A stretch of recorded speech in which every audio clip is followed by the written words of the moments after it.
One of the interesting things that Michael and Ray do is that they actually make some of the poems that Michael wrote for the page or wrote to read and make them work with music. I follow the impulses and the internal vibration of the words, and I try to match that vibration, either to match it or augment it or work contrapuntally to it. You know, sometimes I try to work in a relationship that has not anything necessarily to do with the words, but will work against the words to act like, you know, Eisenstein collision of images, you know, so that's what we're trying to do. Sometimes I try to collide with you, and at other times I try to make love to the words. You know, that's the best part of it, making love to the words. A little collision, and then we make love. That's fun. The fact that there's a musical accompaniment gives you some focus around which to see the images created by the words. The poems on the page are very often, from September Blackberries on, quite exquisite. Very often influenced by Kerouac's idea of spontaneity, as McClure himself says. And McClure has a very great spontaneous mind that comes up with tiny moments passing as a mayfly in spring. So the way I see what you're doing is that the poems are like, it's like calligraphy with each one, and I love the way you do that thing with your hand, and you're coming down the page, and as you're coming down the calligraphic scroll, what I'm trying to do is to play the same sort of thing that you're doing and move down the keyboards so that the two of us are just coming down and down and down. And it's a very Japanese kind of thing. It's kind of like a reflection in a way, and another artistic way of the way those scrolls hang on the walls in a Japanese home, and there'll be a haiku going down like that. Right. And we're floating the words and music out in time rather than on a wall. How sweet to be a rose by candlelight, or a worm by full moon. See the hopping flight a cricket makes. Nature loves the absence of mistakes.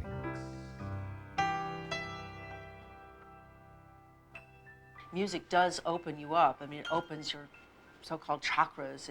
It makes you more sensitive and in tune with the natural world. The actual wedding of word and melody with each other, producing something that's more than either of them alone could be. It's like what Burroughs means when he talks about the third mind. If two people are writing together or collaborating, there's a third mind, a third presence in the room. Music is stored in a part of your brain that is a little bit different than your regular speech patterns, words, so that when you combine words with music, it is more mnemonic. It is retained in more areas of your brain. So you have a way of storing information in a wider variety of sections of your brain if you combine the text with music. I would say McClure is what I would call an American bard, in that he has this Russian tradition of standing very squarely in front of a crowd and often memorizing his poetry like Andrei Voznesenskiy was. And he is great at the muscular flair. His poetry celebrates mammalness and musculature, and he has great compassion for living forms, and he celebrates that in his performances. Michael McClure's poetry is basically the beautiful cry of the beast. As in the lion roars in MGM. Roar! A lot of our arbiters of art and public taste tend to ignore the greatness of our time in terms of song because they think of that as what they call low culture. Right, and they make this very false and arbitrary distinction between low culture and high culture. Well, Michael and Ray coming together the way they did also obliterate that distinction, because according to those aesthetes and literary and other critical minds, the Doors would have been low culture. And of course, Michael's poetry would be high culture. So putting those distinctions aside, or showing how stupid and arbitrary they are, is also, and they make this whole new form that speaks to people on all levels. People in the audience feel energized and creative by seeing it. It makes you want to go out to write a poem. It makes you want to play music. It makes you want to live because it's positive and it's beautiful. That's what the whole beat thing brought to poetry. It brought a living entity. It took it off the page, it took it out of the academy, and it presented a living, live entity before your very eyes. This is what's going on in the street. This is what's going on today. And I hope what happens with poetry and spoken word is that it becomes a much more exciting and far less esoteric, less academic, less correct, high art, and becomes again the living, throbbing, vibrant thing that poetry is supposed to be. But fluids dripping in the body make music. Thoughts dive far into the night and return with cries that are similar. I know they are there, and we will join them, but doubt it. The warmed hand is peace. The large lays there. My head. You.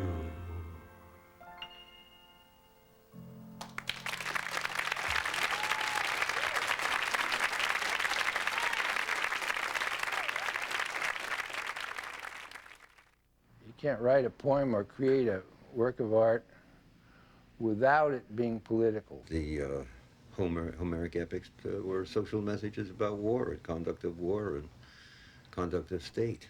That's the subject of poetry. Social, political, and artistic messages of all kinds, psychological messages. It's an oldest thing in poetry. I feel very good when we're on stage and we're doing a piece like Czechoslovakia.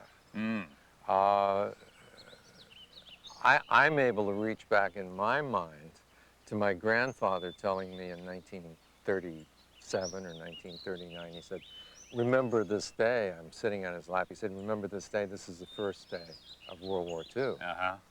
So I grew up, I look at that. I watch World War II. I grew up during World War II. I see the Cold War.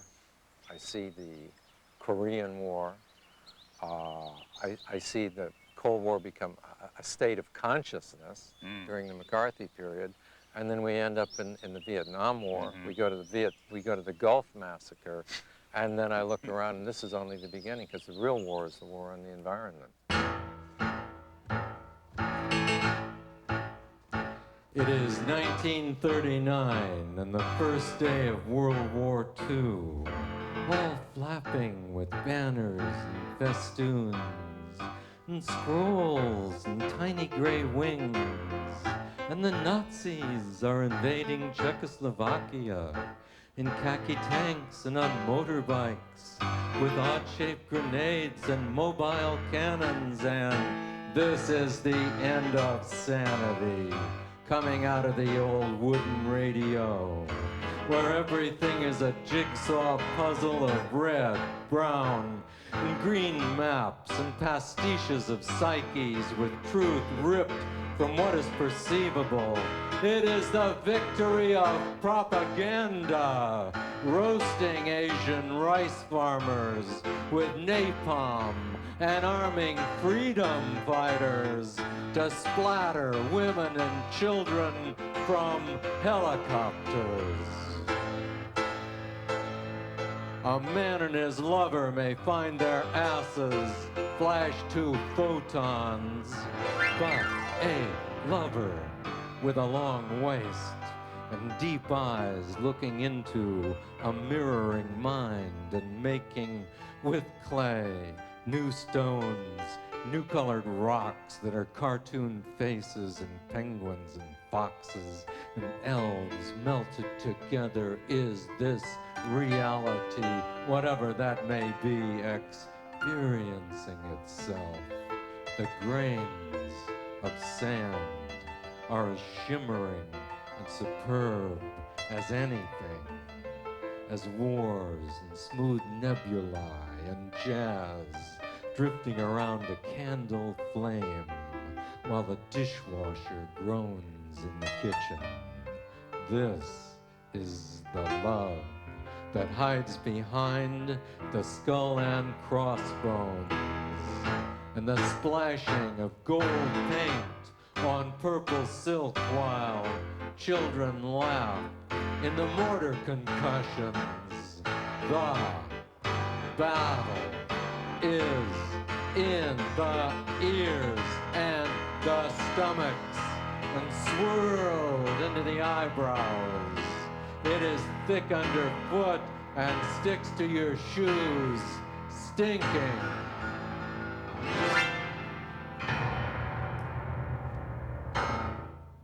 It's a very dark time. This is a time that's been described. It's the Kali Yuga, the age of Kali, this terrifying mother goddess who's taking it all in and chewing it up and spitting it out. But within that also is, you know, compassion and energy and a sense of cyclical rejuvenation. There's certain concerns of Michael's that have always been there. The concern for the animal and plant life, the concern for the life of the body. I think Michael's interest has long had this very global view to it, you know, very much concerned with environmental issues and the human spirit and how it interrelates with the animal spirit and the world. Maybe Mama Lion comes from an out-of-body experience. I was knocked out cold. Right. And as you are in those states, you are like in an eternal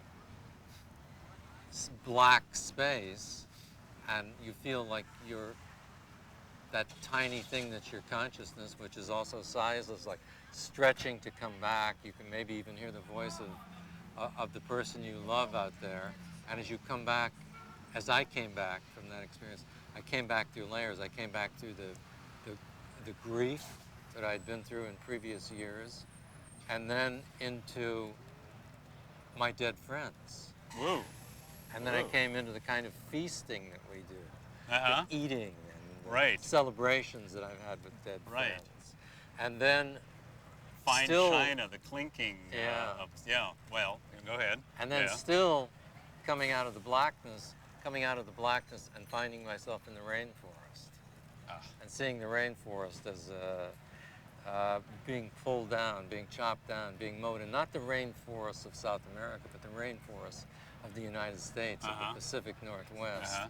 And then I was standing on a cliff with an old friend, as I had been many years before, looking down on an eagle flying below us, and then out at the rainforest where they'd been and what was left of them, and thinking, what would Mama Lion think of this? What would Kali think of this? What I got out of it is the power of the image of Mama Lion.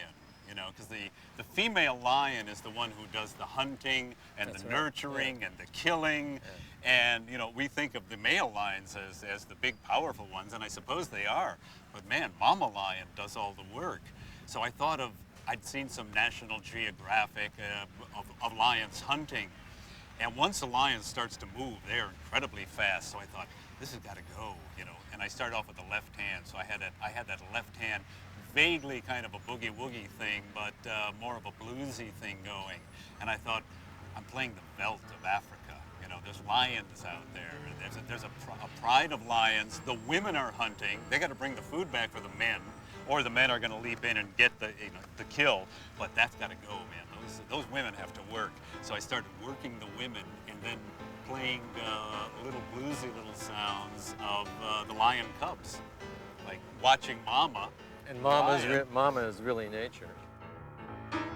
There's a bloody war outside that's whistling through the womb, stretching out to someone in a dream. It's no dream, stretching out to Mama Lion in a dream. So bad, feeling so bad. All my friends have left me, and we're eating rich food, with the sound of silver clinking on the finest plates in Cali, going back to Cali. Cali, we're eating you in a dream. You're a salmon, California salmon, coming back to rivers, flowing from a head on a cliff where folks look down on the top of eagle's wings. It's a good life. It's a good life. It's a good life. Out of body, out of mind. While the rainforests are coming down. It's a good life. While the rainforests are coming down. Hear the crashing sound. It's deep inside. Your life swinging around your body. Does Mama Lion love you? Does Mama Lion love you? Does Mama Lion love you? Can the salmon drown?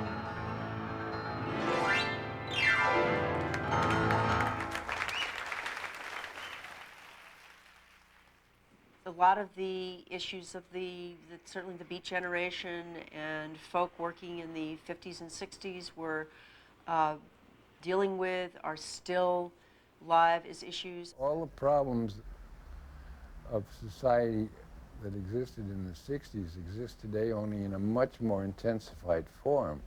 One of the problems with the whole Summer of Love hippie flower power thing was that it was an attempt to say that human beings are just this goodness. That's where we failed. Our goodness and sweetness and light, and that was the failing. Because, you know, I know the kids are always asking you, the kids are asking me, where did the hippie thing go wrong? If you guys were so full of love and everything, where did it go wrong? We are destroyers. We destroy the environment. And when you were talking about And then we say it's fun, and then we say, but wait, this is crazy. you have to understand, it's not an evil act. It's the basic nature that we are, is to absorb, to consume, and to destroy. We only live by, you know, destroying things.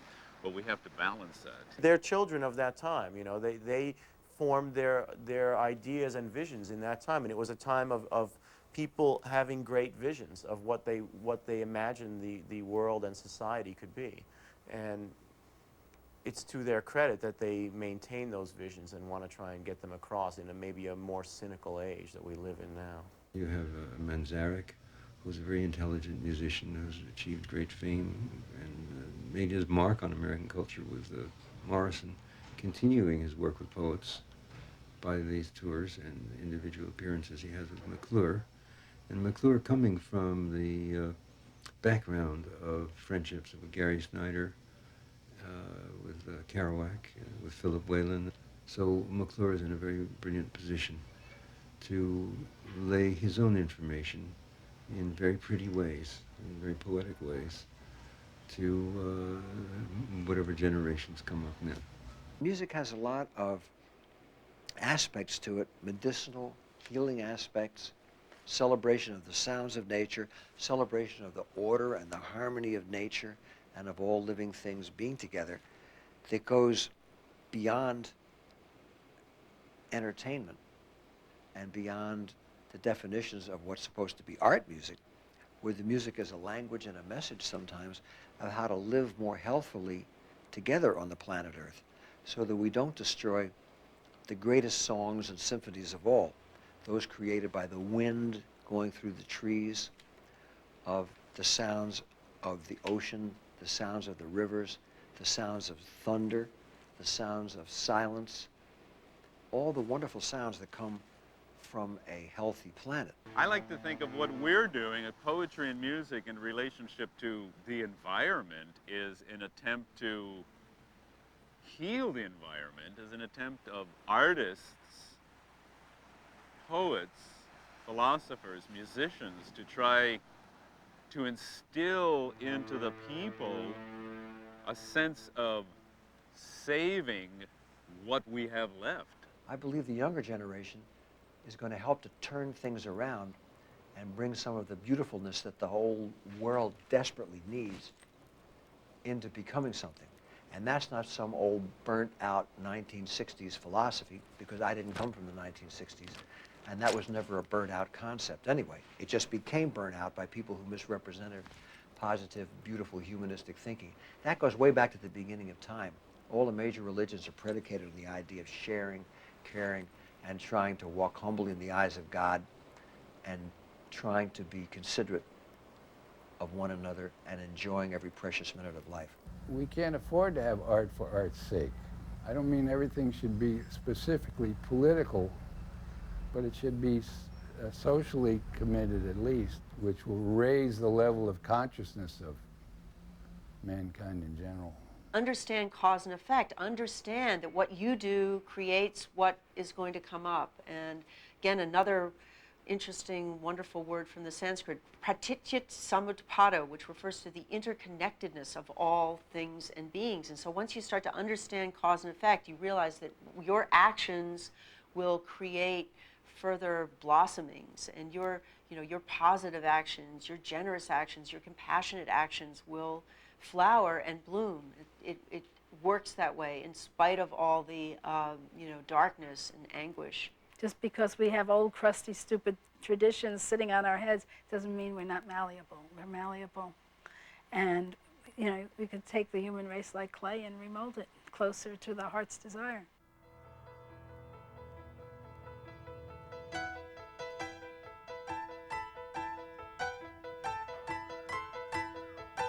We're rainbow-colored knights in spastic boats upon a whirlpool.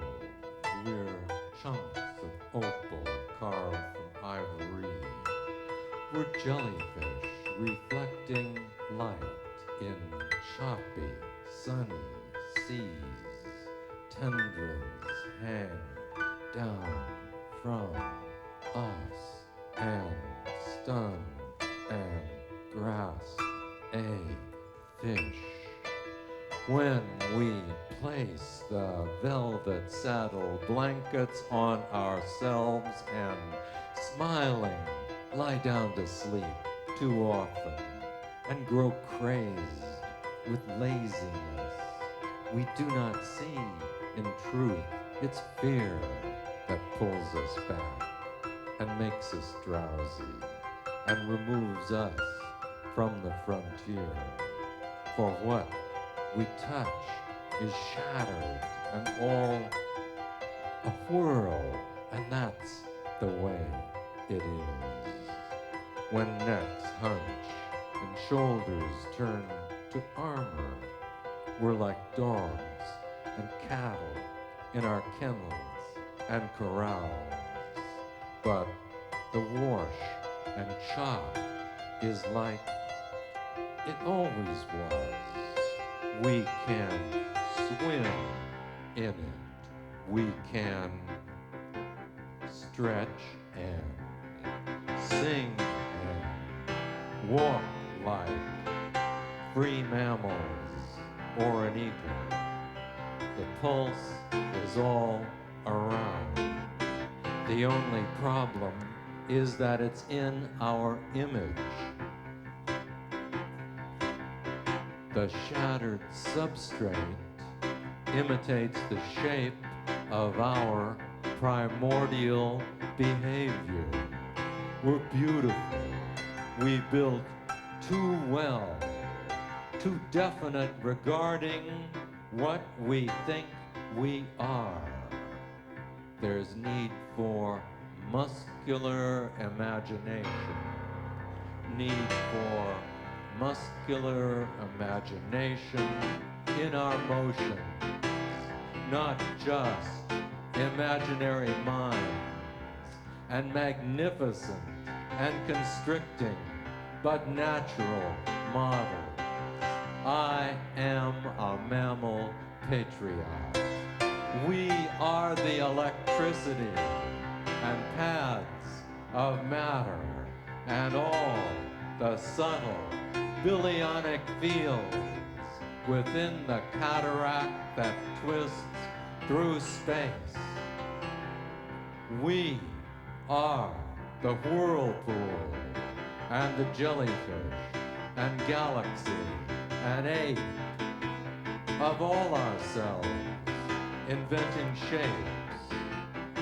We are baby lives until we die, locked within some space until some system wraps itself around our turning, twisting motion and tells us through the limitations that we are tied. But still we know that all conceptions of boundaries are lies. But still we know that all conceptions of boundaries are lies. And black flocks of nectar-drinking flies are supping at the yellow pansy's cup, are supping at the cup, and all the gnats at sundown in the rosy, lovely light are cousin angels catching light upon their wings in the antechamber of the night.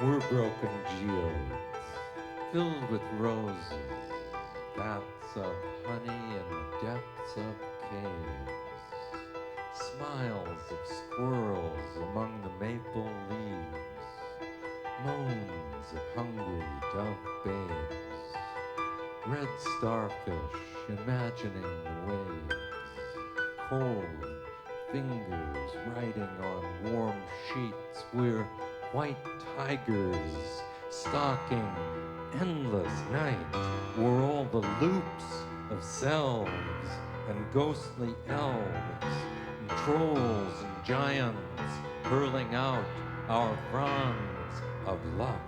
We're all the energy we drink and chew and suck from sizelessness to make these behemoth rooms, to make these behemoth rooms.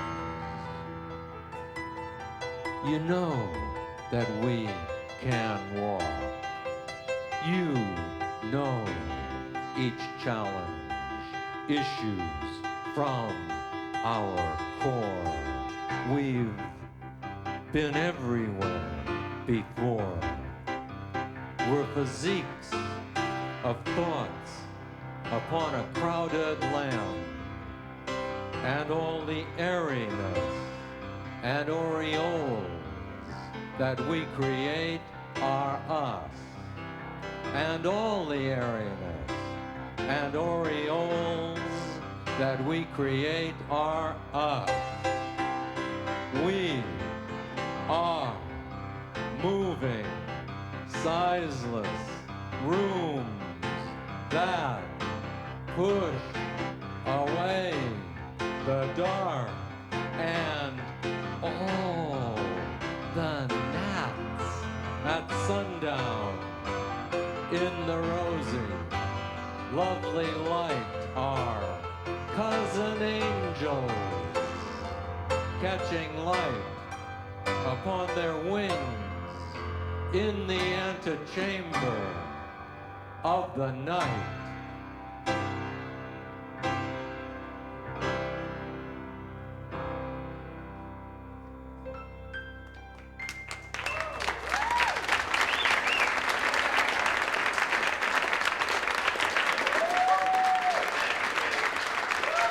Thank you. Thank you.